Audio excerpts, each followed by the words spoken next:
Rock and Roll Hall of Fame inductions happening tomorrow. There are lots of people flying into Cleveland, whether it's their first time here or maybe a repeat visitor. The airport is their first glimpse into the city. So how is Cleveland Hopkins doing? Will Ewick has a story. I come in quite a bit. I actually travel around the country quite a bit, and airports are very important. Dennis Donnellan lives in Chicago, but is a frequent flyer to Cleveland Hopkins, an airport he says is top-notch. It's the conveniences, all the services, all the opportunities, the cleanliness of the building. The first impression is really lasting. And that impression is a shared one, whether they like all the shops. It's like a mall. Or it is clean, all the amenities, everything that you need, I think, right here in the airport. The passengers we spoke with all gave Hopkins high marks for all the changes they've been making as part of their 20-year master plan.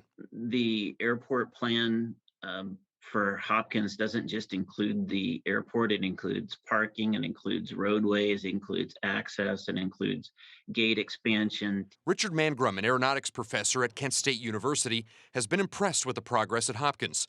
It says announcements like earlier this week with Alaska Airlines moving in shows airlines are impressed as well. Hopkins has nearly 160 daily nonstop flights right now to about 60 different destinations.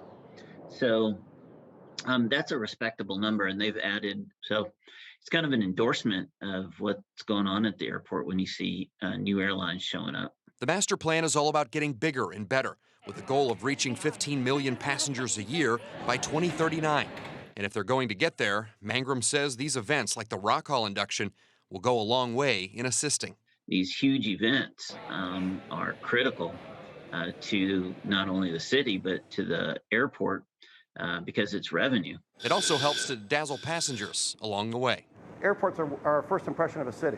And I think what they've done in Cleveland Hopkins the past couple of years has been phenomenal. It's a 10.